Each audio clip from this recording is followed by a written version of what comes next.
There's something for everyone in Japan, from vibrant sakura that cover the country before vanishing as quickly as they appear, lively summer festivals that fill the streets with energy, to cool and calming autumn days in the mountains that lead into the breathtaking snow-covered landscape and winter adventures. Whether you're planning a trip or just dreaming of one, we'll walk you through what to do, see, and savor month by month, season by season. Not only the usual destinations, but the small undiscovered towns and cultural events that are windows into what makes this country so special and offer you a taste of the real Japan. So sit back, grab a notebook, and together, let's begin our journey through Japan. Starting with spring, without question the most popular time to visit the land of the rising sun. The spring season begins in March and ends in May, and it is at the top of almost every traveler's list for when to visit. This season will leave you with the most picturesque views of Japan, but it does come at a cost. Not only is this the busiest season, but also the most expensive. You can expect to pay almost twice in both airlines and hotel costs during this time, particularly in the 2 to 4 week period that the cherry blossoms are in bloom. You will also be competing with not only other tourists, but also locals at the major tourist destinations in Kyoto and Tokyo. Personally, I'm not a fan of standing in queues or moving through large crowds, so during this time I try to avoid major destinations. But not to worry, as there's always a quiet spot for those that are willing to seek out and explore new areas. The first step in any spring travel to Japan is to book ahead and also to check the Sakura forecast. Cherry blossoms bloom from the south of Japan to the north in a wave, which is called the cherry blossom front. Every year it's slightly different, but the typical front is starting from around the last week in March in Kyushu, southern Japan, and ending in the first week of May in Hokkaido. Sakura only last 1 to 2 weeks after they open, so it is important to time your trip correctly if you want to see them during their peak blooms during your trip. Fortunately, however, this is actually quite easy to plan for, as every year in either late January or February, the Japan Meteorological Agency releases their forecast map with detailed information for every location across Japan, and continue to update it until the blossoms begin to open, which means that planning for your spring trip is best done as soon as the forecast is released. Early March travel will be cheaper than later in the month, so planning a trip that starts early in the month and ends just as the sakura begin to open can be a slightly cheaper way to experience Japan while still experiencing part of the Hanami season. The days will begin to get warmer, but the nights will still be cold, and in the northern or mountainous areas of the country, you can still enjoy snowy days and winter sports. In the first week of March across all of Japan, you can see displays for Hina Matsuri, Japan's doll festival. Matsuri events are one of my favorite parts of living in Japan, and they can be an absolute highlight to any trip. And as luck would have it, March is when my favorite Matsuri takes place. Just 35 minutes away from Kyoto Station by rapid train is the town of Omihachiman in Shiga Prefecture, where Sakicho Matsuri takes place every year. This is an incredible high-energy event that will leave you speechless, as locals will parade around town, carrying floats on their backs, drinking and dancing before they smash them together, destroying the beautiful works of art before setting everything on fire after months of preparation. The chanting and atmosphere is infectious, and you'll be blown away by the detail, as everything on these ephemeral works of art is made from food. Sakicho Matsuri takes place over 2 days, with Saturday being the main display and float battles, and Sunday being the final battle and burning in the evening. Omihachiman is a seriously underrated side trip from Kyoto, where you won't have to battle other tourists during the spring months. Omihachiman's moat and ancient merchant streets offers a serene escape to Japan's historic past, a location which was even said to be loved by Oda Nobunaga. Although I might be said to be biased, as this is where I first lived in Japan, and I was even able to help carry one of the floats during Sagicho for the 10th district. Although unfortunately for the year I attended, the only prize our team won was heaviest float. The last week of March and beginning of April is when the sakura begin to bloom, and this is when the spring travel rush really starts to kick off. There are many beautiful places across Japan, and in fact, no matter where you go, every town will have its own sakura viewing spots, so there really is no shortage of places to visit. But in my mind, 3 locations really stick out as being particularly beautiful, if not very busy. The first is, of course, Kyoto's Tetsugaku no Michi, the Philosopher's Path, considered to be one of the most beautiful sakura Sakura spring walks in all of the country, with its canals lined by hundreds of cherry trees. Starting from Kyoage Station in the eastern part of Kyoto, you can first view the trees along the Kyoage Incline, which was once used to transport goods from Shiga's Lake Biwa. Passing Nanzenji and Eikando Temple, the 2-kilometer Philosopher's Path which leads towards the Ginkakuji, known as the Silver Pavilion. My personal tip from here is to walk about 13 minutes towards Okazaki Jinja, Kyoto's rabbit shrine, which in my mind is the direct competitor to Tokyo's Gotokuji, the cat temple, in the battle for absolute adorableness. Is that a word?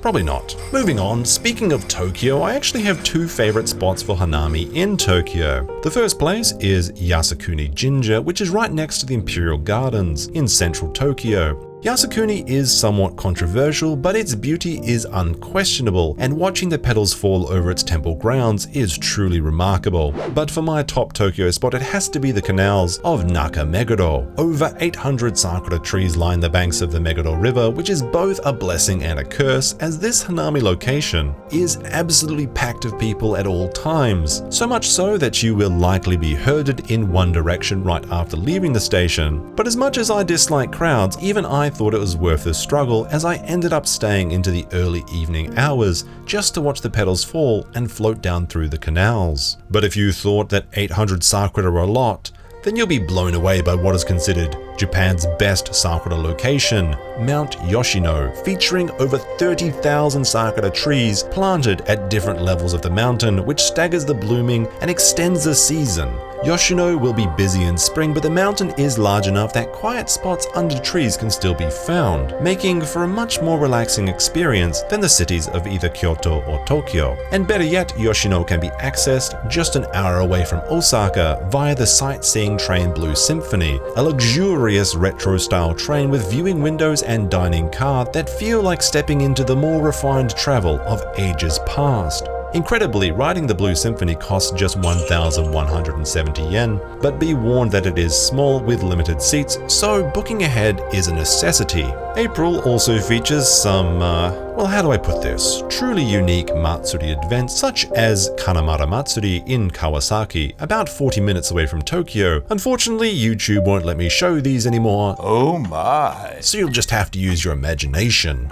Traveling in May begins to become a bit cheaper in Japan as the Sakura season ends, although you will still be able to see them in certain parts of the country, like in Hokkaido. One of the best parts of traveling in Japan is just how interconnected the country is by using the bullet trains, with Shinkansens taking you to completely different regions in a matter of hours. However, be warned that late April and early May is best avoided due to Golden Week. Golden Week is a collection of 4 national holidays that fall within a 1-week period. Depending on how they fall with the weekends, this can be a full week off for the Japanese locals, many of which will also be taking their annual leave at this time as well. What this means is that many people will be taking the trains to see their families or enjoy a well-earned vacation, and the bullet trains will be running at high capacity and in some cases be completely booked out. I have been in situations where I had to stand on the Shinkansen the whole trip between Osaka and Tokyo for 2 hours due to no seats being available. With that said, for those that choose to risk the rush hour during this time, they will be rewarded with another iconic view of Japan. May 5th is Children's Day in Japan, where Japanese families and towns will display koi nobori, carp streamers. Across the country, these are a joy to see flying in the ever warmer spring breeze. The tradition is to fly 1 koi for each child in that household, but at certain locations, towns will display hundreds of the streamers, and this is my favorite time to rent a car to avoid the crowded trains and explore those little beautiful towns that you can find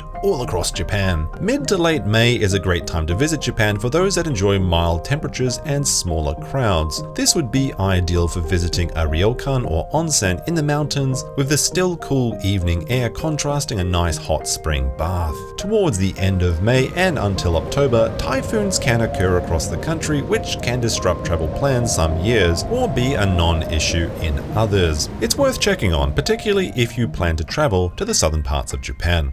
As spring gives way to summer between May and June, Japan's climate starts to rapidly change. Temperature and humidity really begin to rise, and it is in the first weeks of June that the majority of the country experiences the Suyu, or rainy season. During this time, the chance of rain is approximately 40% during the peak, and sunny weather reduces to 27%. It won't necessarily rain every day, but there will be light rain on most days, and this will last for a couple of weeks, but most often until the end of the month. June's poor and unpredictable weathers can make it an unpopular time to visit Japan, and tourist numbers decrease during this time. But for those who don't mind the rain or even enjoy it, beauty can always be found for those that look for it. Temples and gardens can be particularly atmospheric at this time, and enjoying a hot spring in the rain, with less people around, listening to the drops is a fantastic way to spend this month. Every season in Japan has its own distinct and unique feeling, and this is the time in Japan for hydrangea or ajisai flower viewing, which can offer a tranquil alternative to spring's Sakura season. And June also holds one of my favorite times in Japan, Hotaru or Firefly festivals, walking through the warm early summer evening air, following lanterns through the fields, watching fireflies dance in the night sky, make for an unforgettable and magical experience in Japan.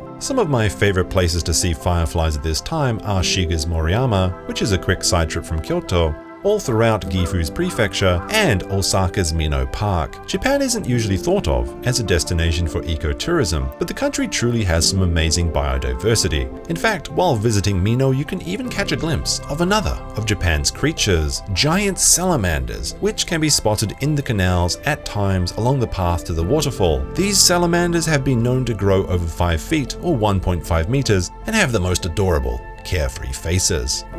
After the rainy season ends, summer really begins to heat up. Temperatures skyrocket between July and August and commonly exceed over 100 Fahrenheit or 38 degrees Celsius. In fact, last year's record high was recorded at almost 106 Fahrenheit or 41 Celsius. Combined with the unforgiving 100% humidity, midsummer days can feel like walking through hot soup.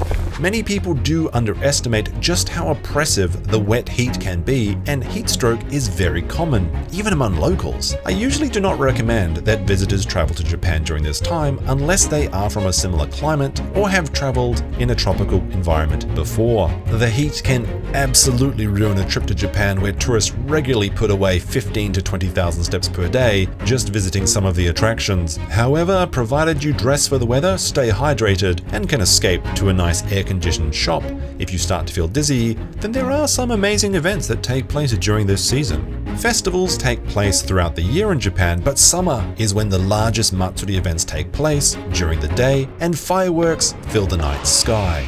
Two of Japan's 3 largest festivals, Gion Matsuri in Kyoto and Tenjin Matsuri in Osaka, take place in July, and you can marvel as streets are closed for massive floats, dance processions, and small festival shops open called yatai, which offer festival favorite street food like karaage and takoyaki. This is a great time to rent a yukata and enjoy the outdoors as locals celebrate across the country. There is honestly too many festivals to mention at this time, so no matter where you go, there will be something to experience. But for those who want to escape the city crowds and the heat of July, it is also the start of the official hiking season for Mount Fuji, with its main trails opening in the first weeks, as snow is mostly melted at this time, and they will remain open until early September, with the higher altitudes offering a cooler experience. Japan is often thought of for its pop culture and neon lights of Tokyo, but with almost 13,000 mountains, it is also a paradise for hikers, particularly in summer and autumn. As August begins in Japan, there is another national holiday that you should be aware of, and that's OBON, a festival that commemorates one's ancestors, and for the Japanese, it's a time for reunions, which means that similar to Golden Week in May, people will take this opportunity to return home. OBON officially lasts 3 days, but the busy travel season usually starts around August 9th and lasts for a little over a week. Trains will be very crowded during this time, and many stores will be closed. In previous years, even ATMs would shut down at this time in the more rural areas, but it shouldn't be a problem at convenience stores in large cities. It is worth remembering to grab some cash or food supplies if you are traveling to the countryside, as my co-workers often used to remind me, and I have been caught out once or twice when I forgot. Lanterns can be seen at night across the country, which make for relaxing evening walks, and during the day, beach trips and swimming are a great way to beat the heat. Okinawa is Japan's most famous swimming destinations, but there are beautiful beaches all around the coast you can visit. My personal favorite in August is Yakushima, a small island off the coast of Kagoshima that's landscape inspired the Ghibli film Princess Mononoke. And here you can go snorkeling through coral reefs, swim with sea turtles, camp at the beach, or explore the mossy covered forest with trees large enough to hold hidden shrines, some of which are over 5,000 years old, or just relax in the natural hot springs and taste the local specialties like flying fish. For a unique summer destination, Hokkaido is also a great choice in August, as the usually snow-covered north of Japan at this time is a comfortable 73 degrees Fahrenheit or 22 degrees Celsius average in this month, perfect for a road trip or visiting its many national parks. The green fields of Hokkaido at this time are often compared to summer in New Zealand.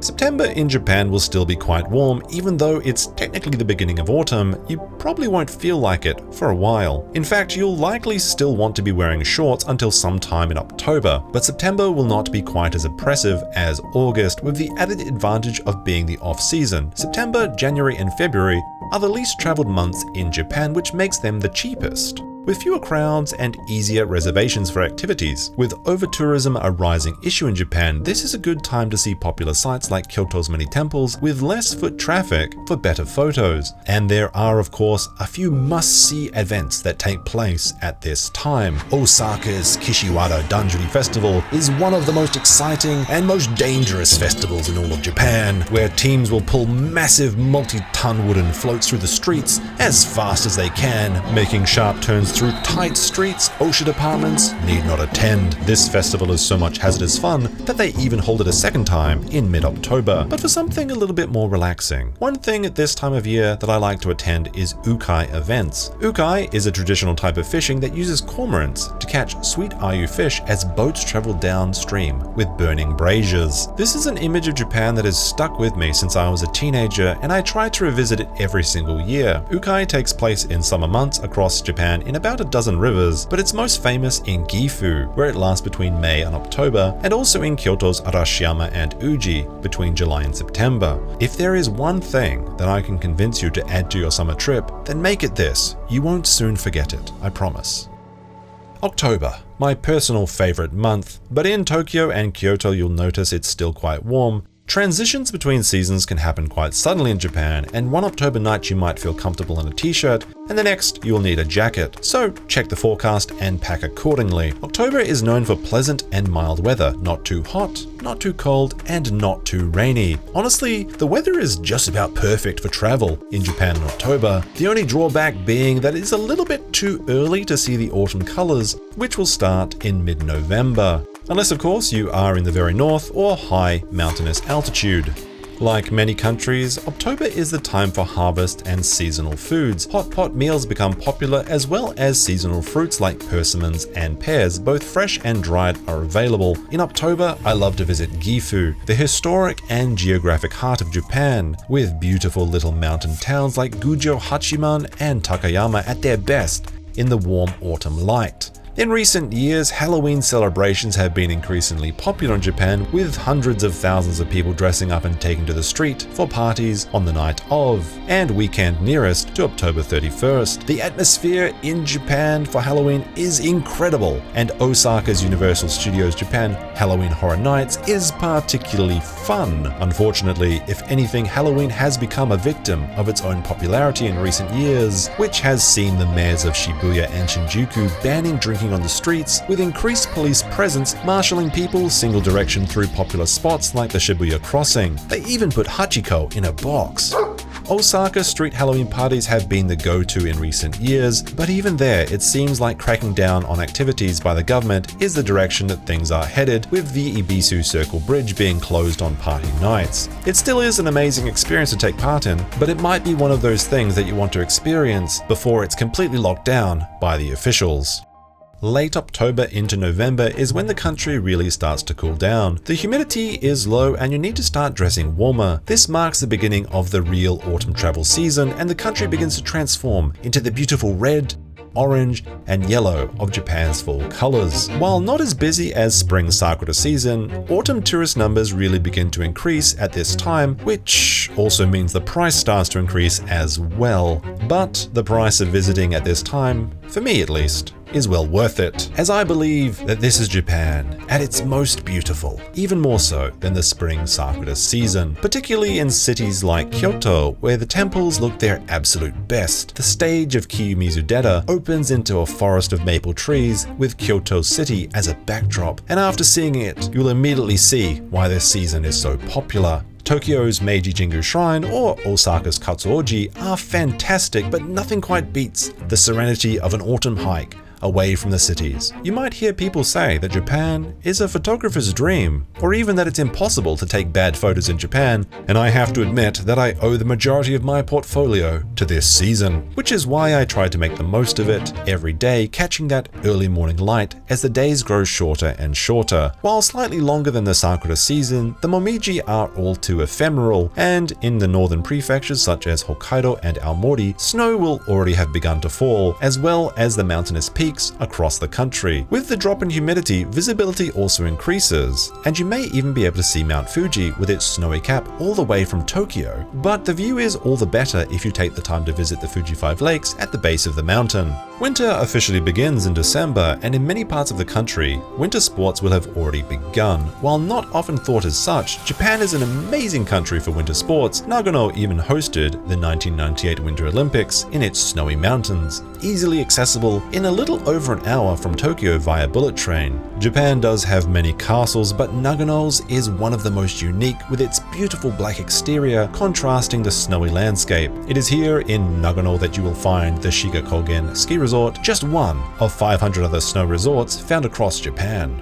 But this one in particular is recommended, as you'll be able to stay in the onsen town with its warm flowing geothermal rivers, and it is just below Jigakudani, home of the legendary Japanese snow monkeys, whose habit of relaxing in the hot water has captured the hearts of people around the world. Oh, just look at him living his best life. One thing that you will notice is just how popular Christmas is in Japan. Christmas decorations and advertisement will appear the very day after Halloween, with no Thanksgiving to buffer it. Christmas markets pop up during this time, and since Christmas is the time of giving, how about giving the gift of liking the video with a cheeky little subscribe if you're enjoying this content? But funnily enough, Christmas isn't even a national holiday in Japan. It's more of a couple's night. So date-themed events are common. Well, that must be nice. But for the rest of us, we can enjoy the beautiful illuminations across the country during winter, as streets around the country are covered in beautiful displays, and walks through the cold winter air before enjoying a nice hot ramen is the best way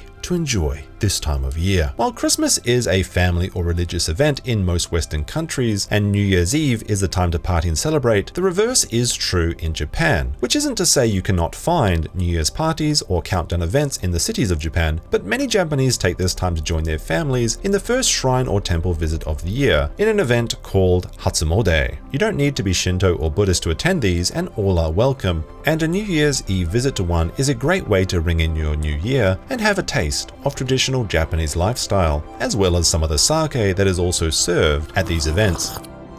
Similar to OBON, the first few days of January will have many shops closed, opening again on the 4th, so plan ahead, but worst case scenario, convenience stores should still be open. January and February will have the lowest amount of tourists, which can make for a more authentic experience, and there are a few really incredible festivals at this time to attend. From late January, the Kobe Illuminary is held to commemorate the Hanshin earthquake, a stunning display with over 100,000 hand-painted light bulbs, which almost feels like you've been a good boy all your life and you're about to meet the big man. But my pick for the best January event is in Nara for the annual Wakakusa Yamayaki, literally fried mountain event. Nara is of course famous for its friendly deer and giant Buddha statue, as well as the largest wooden structure in the world that holds it. But on the 4th Sunday of every January, they set an entire mountain on fire. A sight that really has to be seen in person to be believed, and don't worry, they make sure there's no Bambis up there before they begin.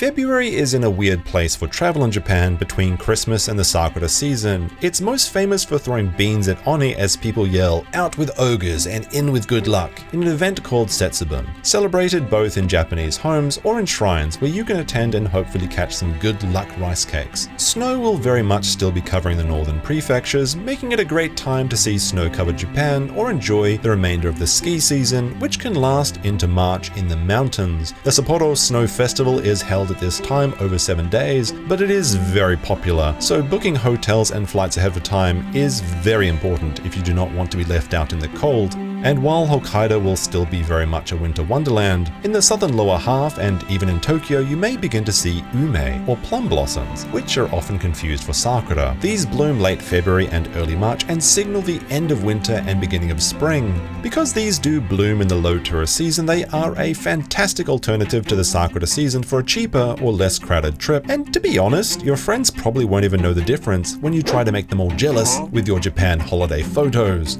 And while I have shown you many different things to do on your trip to Japan, this video doesn't even scratch the surface of the unique, beautiful, and unforgettable destinations across this country. I want more people to leave the tourist trail behind and experience all that Japan has to offer, not just the same 3 spots across Tokyo or Kyoto. And for one such trip, you should check out this video to make the most of your next time in Hiroshima, exploring mysterious islands, tasting the freshest catch of the inland sea, and sampling the best from the local breweries on a 3-day trip that will not leave you disappointed. And I'll catch you in the next one.